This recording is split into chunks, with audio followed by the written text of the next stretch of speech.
राधिका बरसाने वारी की जय। राधे राधे। माघ मास महात्म्य अध्याय 7।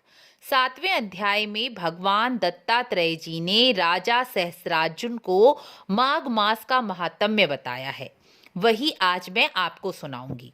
भगवान दत्तात्रेय राजा सहस्रार्जुन को कहते हैं कि राजन, जो मनुष्य भारतवर्ष जैसी कर्म भूमि में जन्म लेकर माघ स्नान नहीं करता, माघ मास में कोई भी पुण्य कर्म नियम धर्म को जीवन में धारण नहीं करता, उसका मनुष्य शरीर में जन्म लेना बेकार हो गया है, ऐसा मानना चाहिए। क्योंकि और किसी योनि में यह सुविधा प्राप्त नहीं है जिससे जीव अपना कल्याण कर सके। सभी योनियों में अपने किए गए कर्मों के फल को ही भोगना पड़ता है, लेकिन मनुष्य योनि ही ऐसी है जिसमें जन्म लेकर मनुष्य पुण्य कर्म करके अपना कल्याण कर सकता है। यदि मनुष्य शरीर में रहकर भी हम कोई पुण्य कर्म नहीं करते तो मनुष्य शरीर का क्या लाभ है। मनुष्य भोग भोगना और अपने शरीर को सुख देना तो सभी योनियों में जीव करता ही है, लेकिन अपना कल्याण कर लेना, स्वयं को जान लेना, अपने जीवन का उद्देश्य जान लेना तो मनुष्य योनि में ही संभव है।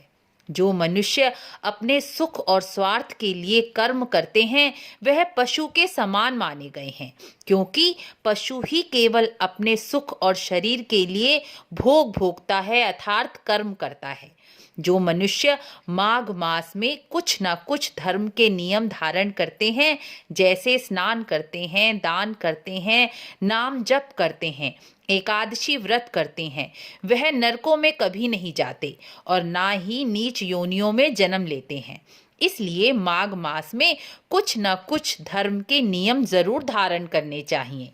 शास्त्रों के अनुसार माघ मास में स्नान को तब कहा गया है क्योंकि इस समय ठंड अधिक होती है, जो धीरे धीरे कम होने लगती है। सूर्य मकर राशि में स्थित होने से सूर्य उत्तरायण की ओर गमन करने लगते हैं। इससे धीरे धीरे गर्मी आने लगती है, यानी मौसम में परिवर्तन होने लगता है। माघ मास में प्रातःकाल का स्नान शरीर में ठंड और आने वाली गर्मी को सहन करने की शक्ति को बढ़ाता है और एक समय अन्न ग्रहण करने से स्वास्थ्य लाभ भी होता है। यह सब नियम हमारे ऋषियों ने शरीर शुद्धि और इंद्रियों को संयम में रखने के लिए बनाए, जिसे अपनाकर हम लाभ और पुण्य दोनों प्राप्त कर सकते हैं। माघ मास में एक समय शुद्ध सात्विक भोजन करने से स्वास्थ्य लाभ के साथ शरीर में सत्व गुण की वृद्धि होती है। यदि मनुष्य अधिक खाएगा तो उसके शरीर में आलस और रजोगुण बढ़ेगा, जिससे भगवान के नाम जप कथा सुनने में रुचि नहीं होगी।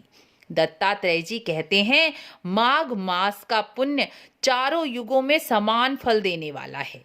माघ स्नान करने से धर्म, अर्थ, काम, मोक्ष चारों पुरुषार्थों को प्राप्त किया जा सकता है। इस प्रकार 7वां अध्याय पूर्ण हुआ।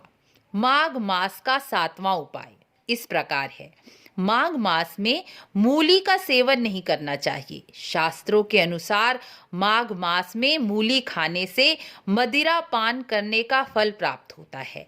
इसलिए माघ मास में त्याज्य वस्तुएं कदापि नहीं खानी चाहिए। इससे पुण्य के बजाय पाप का भागी बनना पड़ता है।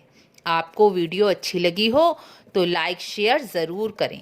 मिलते हैं अगली वीडियो में। राधे राधे।